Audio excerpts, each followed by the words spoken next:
Μπορούμε να πούμε λοιπόν με δύο λόγια ότι ο φυσικός καλλιεργητής παραδίδει μια γόνιμη γη στις επόμενες γενιές, ενώ ο χημικός καλλιεργητής παραδίδει μια έρημο, και αυτό είναι πολύ σημαντικό όταν μιλάμε για μέλλον της ανθρωπότητας.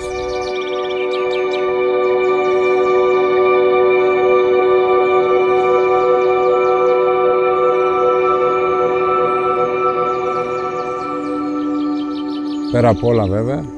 είναι σημαντικό να δούμε ότι η φυσική καλλιέργεια δεν είναι απλά μια μέθοδος γεωργίας, αλλά είναι ένας τρόπος για να γνωρίσουμε τον αληθινό εαυτό μας. Και αυτό, κατά την άποψη του ομιλητή, είναι και το μεγάλο ζητούμενο.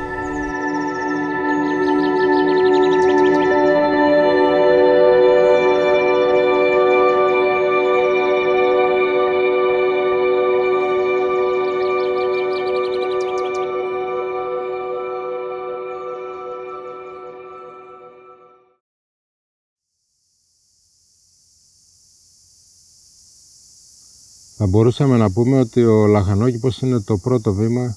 για τη διατροφική αυτάρκεια των ανθρώπων, μεμονωμένων ατόμων ή μιας οικογένειας, και μπορεί βέβαια για την υλοποίησή του να χρησιμοποιηθεί ακόμη και ένας πολύ μικρός χώρος. Και 20 και 30 και 40 και 50 τετραγωνικά γης είναι καλά για να μπορέσουμε να ξεκινήσουμε να καλλιεργούμε τα δικά μας λαχανικά, στοχεύοντας βέβαια πάντοτε στο να δημιουργήσουμε ευθύς εξ αρχής και με την επιλογή των καλλιεργειών μας και με την τεχνική των καλλιεργειών μας μια γόνιμη γη που θα μας δώσει υγιή φυτά, καλή παραγωγικότητα όσον αφορά τα λαχανικά, και βέβαια η γόνιμη αυτή οργανική γη θα μας προσφέρει μέσα από τα λαχανικά που θα καταναλώνουμε και άριστη υγεία, μιας και θα έχει όλα τα ένζημα, τις βιταμίνες, τα ιχνοστοιχεία, τις πρωτεΐνες, οτιδήποτε χρειάζεται ο άνθρωπος για να πετύχει μια καλή υγεία. Είναι λοιπόν πολύ σημαντικό να αξιοποιήσουμε και τον ελάχιστο ακόμη χώρο. Εάν βεβαίως έχουμε μεγαλύτερες εκτάσεις, 500-1000 τετραγωνικά, τα πράγματα είναι ακόμη καλύτερα. Μπορούμε να καλλιεργήσουμε μεγαλύτερη ποικιλία και να παράγουμε τροφή για περισσότερες οικογένειες, για περισσότερους ανθρώπους. Βεβαίως, μέσα στη δυτική πραγματικότητα και στην πραγματικότητα της σύγχρονης γεωργίας, για να καλλιεργήσει κανείς θέλει μεγάλες εκτάσεις, αλλά αυτό είναι μια λαθεμένη αντίληψη. Θυμάμαι χαρακτηριστικά που ο Φουκουόκα, όταν ήμασταν στην Ιαπωνία, μας πήγε στο λαχανόκηπο 2 ηλικιωμένων ανθρώπων, οι οποίοι ήταν πάνω από 80 χρονών, και εκεί μέσα σε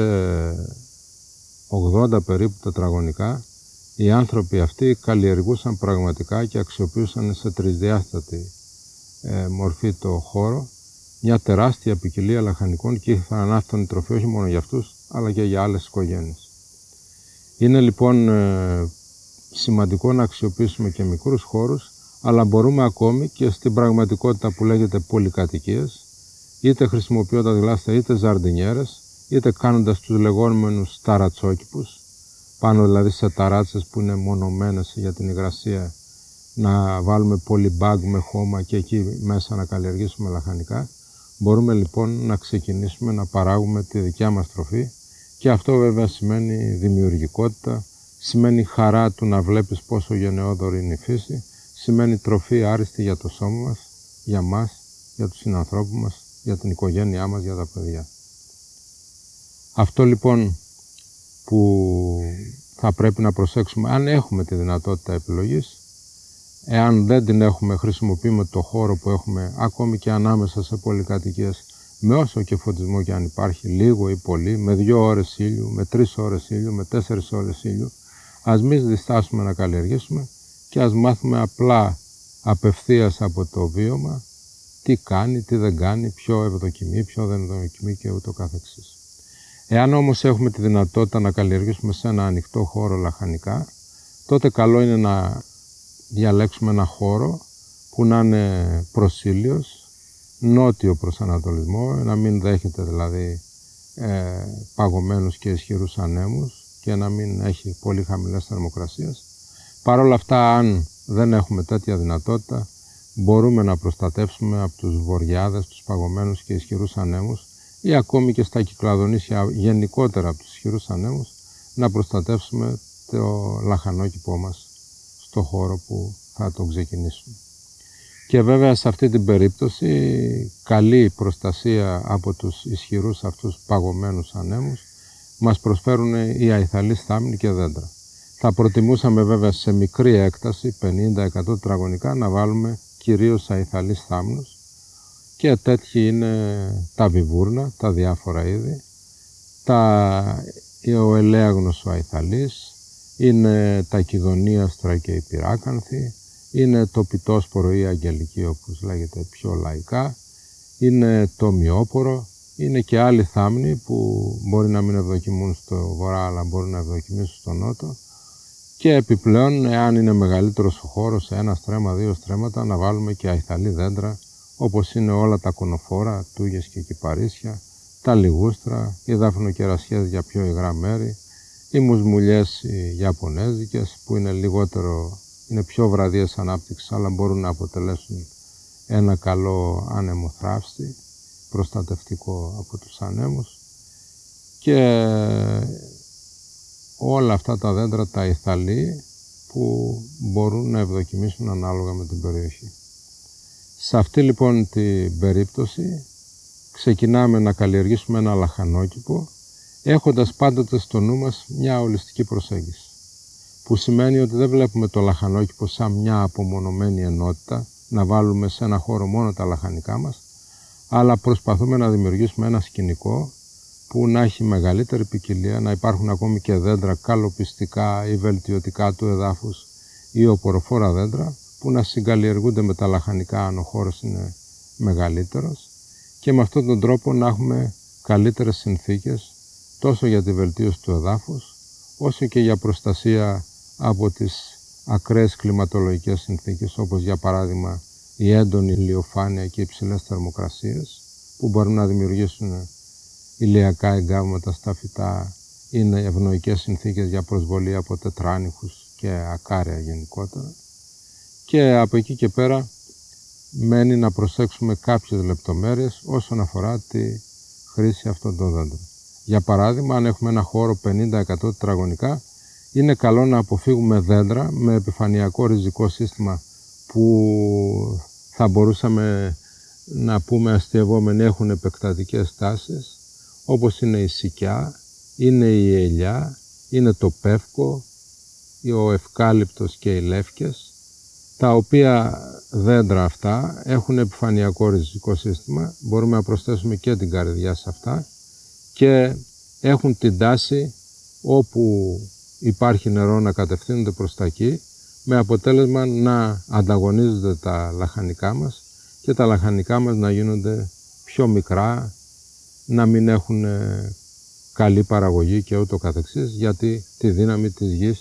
την τραβούν αυτά τα δέντρα. Βεβαίως σε ένα μεγάλο χώρο, μισό στρέμμα, 1 στρέμμα ή και παραπάνω, ακόμη και αυτά τα δέντρα έχουν θέση, δεν υπάρχει κανένα πρόβλημα. Απλώς τα λαχανικά που θα είναι πολύ κοντά στα δέντρα αυτά θα είναι λιγότερο καλής ανάπτυξης και παραγωγής.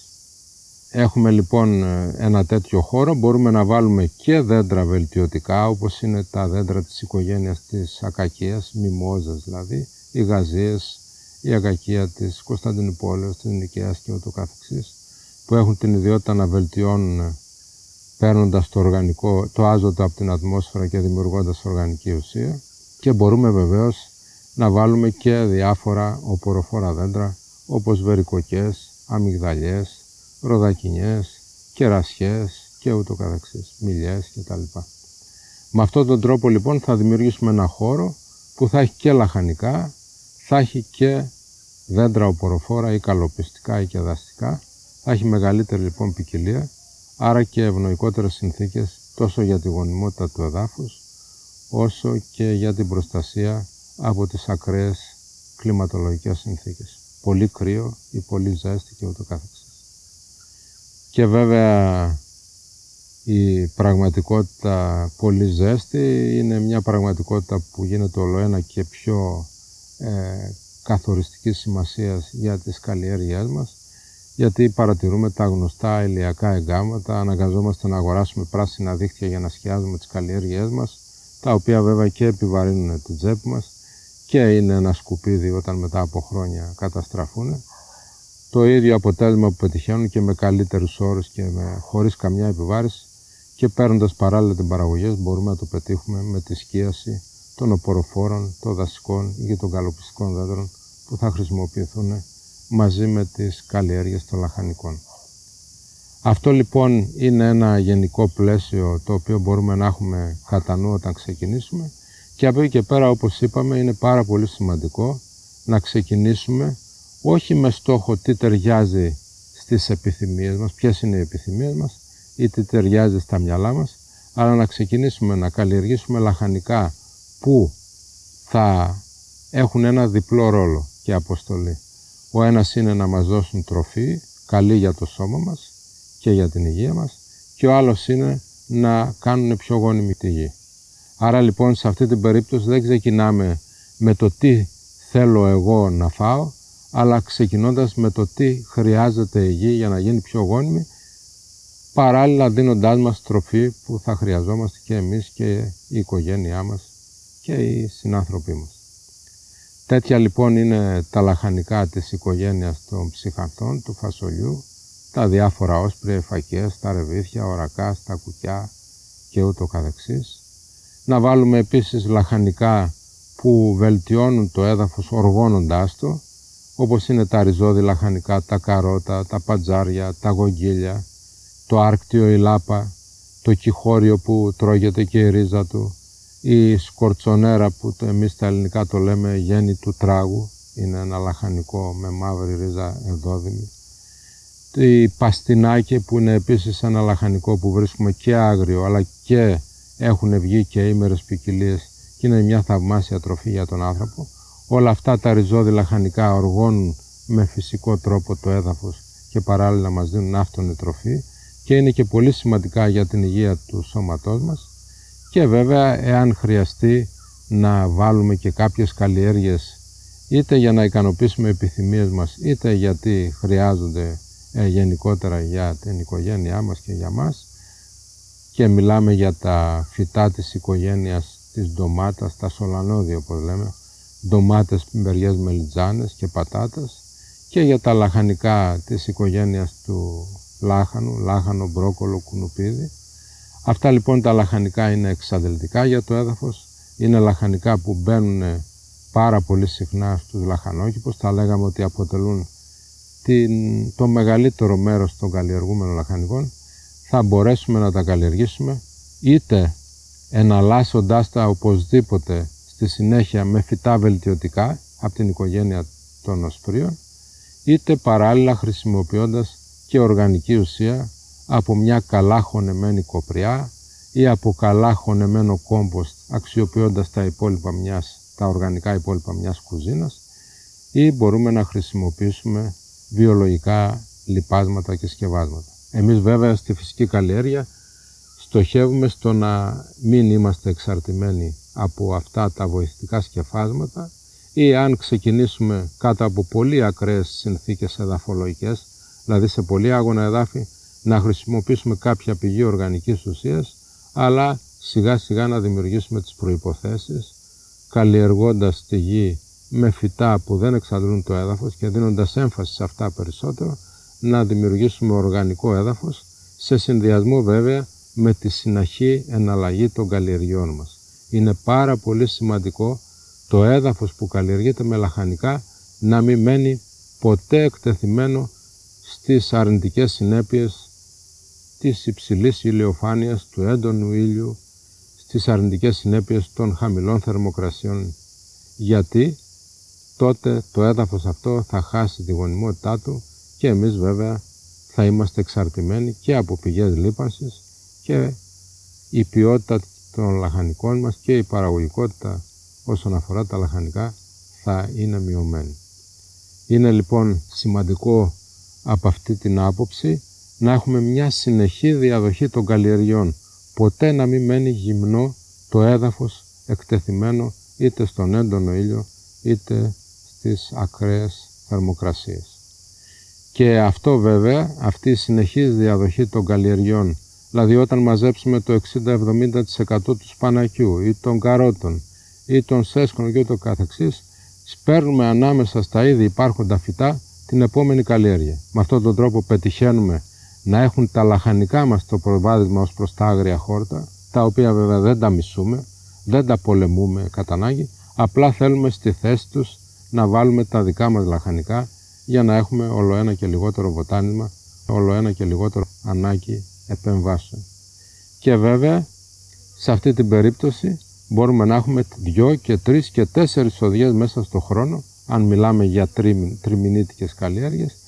επιτυχαίνοντας έτσι και τη μέγιστη παραγωγή τροφής σε αντίθεση με τις μονοκαλλιέργειες, όπου στον ίδιο χώρο παράγονται μόνο ένα είδος φυτού αντί να παράγουμε 2 ή 3 ή και περισσότερα. Ένα άλλο πολύ σημαντικό που πρέπει να προσέξουμε αφορά την περίπτωση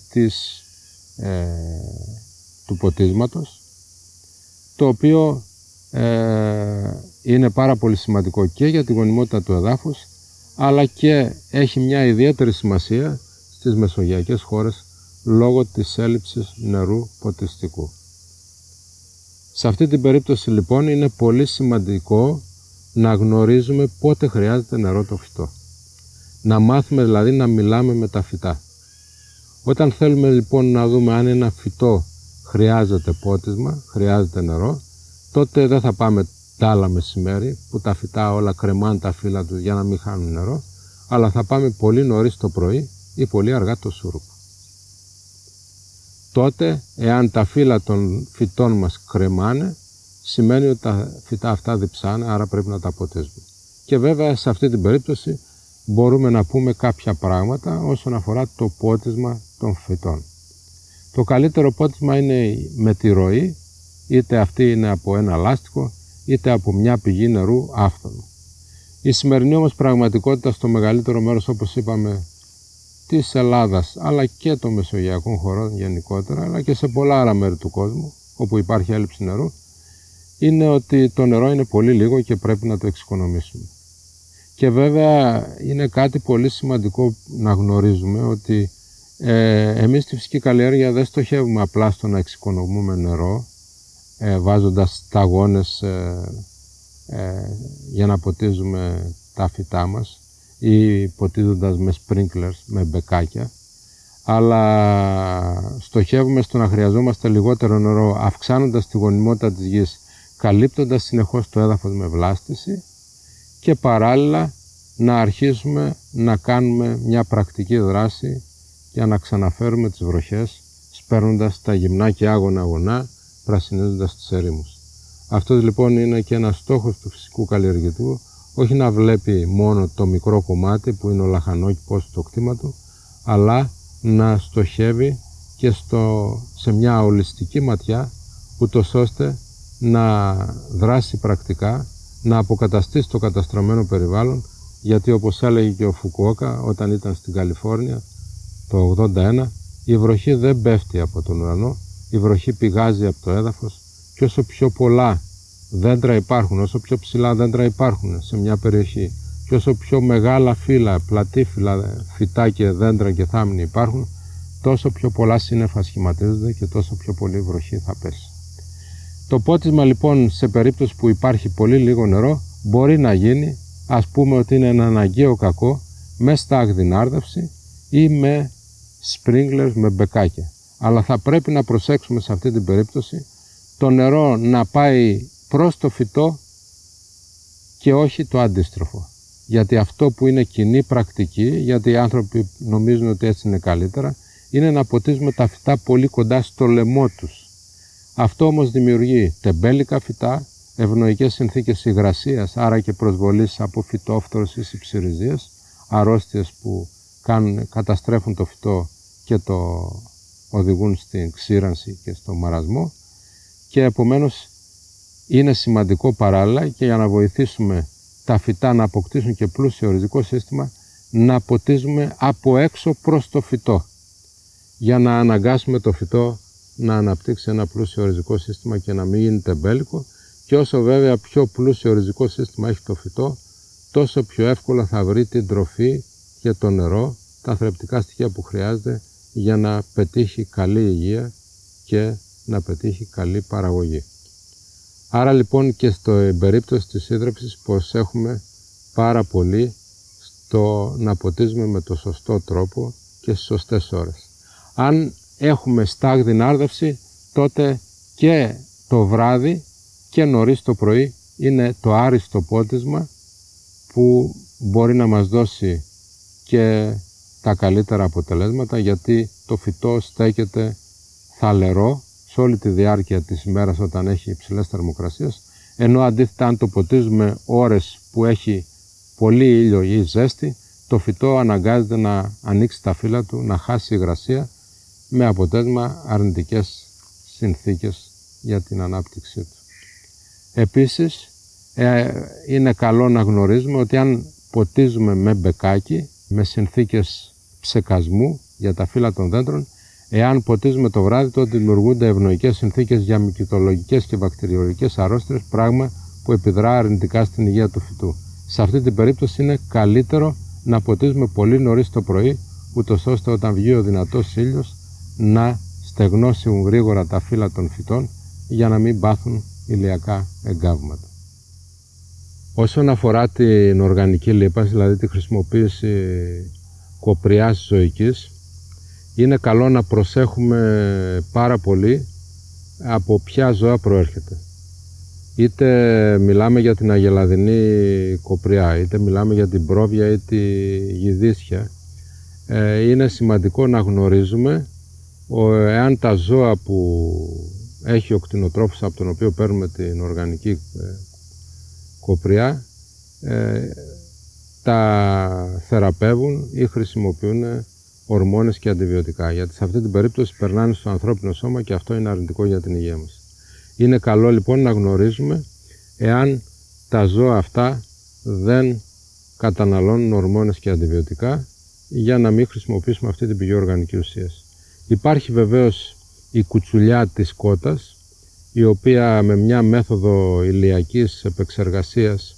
μπορεί να πουλιέται σαν βιολογική κουτσουλιά και μπορεί να χρησιμοποιηθεί εκ του ασφαλούς. Το κόμποστ είναι μια καλή πηγή γιατί είναι απαλλαγμένη από κάθε τέτοιο κίνδυνο, αλλά στην περίπτωση της φυσικής καλλιέργειας εμείς δίνουμε έμφαση στη χλωρή λίπανση. Και αναφέραμε και πριν ότι χλωρή λίπανση σημαίνει καλλιέργεια φυτών της οικογένειας των οσπυριών, τα φασόλια, οι φακές, τα κουκιά, τα ρεβίθια και ούτω καθεξής. Αλλά βεβαίως δίνουμε και μεγάλη σημασία και έμφαση στη συνεχή διαδοχή των καλλιεργειών και στην μη έκθεση του εδάφους στον ήλιο, στον αέρα και στις χαμηλές θερμοκρασίες, για να πετύχουμε με αυτόν τον τρόπο τη συνεχή αύξηση της γονιμότητας της γης. Και όσο περισσότερο καλυμμένο είναι το έδαφος με βλάστηση, τόσο πιο γόνιμο γίνεται, τόσο πιο πολλά σκουλίκια, τόσο πιο πολλοί μικροοργανισμοί, τόσο πιο πολλά βακτήρια, τόσο πιο πολλοί μύκητες. Με αυτόν τον τρόπο λοιπόν πετυχαίνουμε συνεχή βελτίωση γονιμότητας του εδάφους, δηλαδή κάθε χρόνο προστίθεται μερικά χιλιοστά γόνιμης οργανικής γης, πλούσιου σε οργανική ουσία εδάφους. Και στην περίπτωση της λίπανσης επίσης μπορούμε να ξέρουμε ότι και το φυλλόχωμα, το δασικό, είναι μια καλή πηγή οργανικής ουσίας που μπορεί βέβαια να κάνει καλό στον κήπο μας, αλλά κάνει κακό στο δάσος, μιας και από εκεί αφαιρούμε οργανική ουσία που χρειάζονται τα δασικά δέντρα. Να περάσουμε λοιπόν τώρα σε ένα άλλο κομμάτι που λέγεται καλλιέργεια λαχανικών με ποικιλίες. Είτε αυτές λέγονται ντόπιες, είτε παραδοσιακές, είτε λέγονται ποικιλίες ευρύτερα ανοιχτής επικονίασης.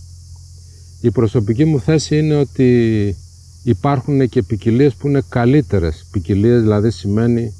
ότι μπορούμε να κρατήσουμε το σπόρο μας από χρόνο σε χρόνο, από γενιά σε γενιά, που είναι καλύτερες από τις ντόπιες. Υπάρχουν ντόπιες ποικιλίες που μπορούν να ευδοκιμούν στη δράμα, αλλά να μην ευδοκιμούν στην καβάλα και ούτω καθεξής. Δεν σημαίνει λοιπόν κατά ανάγκη ότι εάν έχουμε τη δυνατότητα αυτή, πρέπει να εστιάσουμε στη χρήση ποικιλιών ντόπιων ή παραδοσιακών.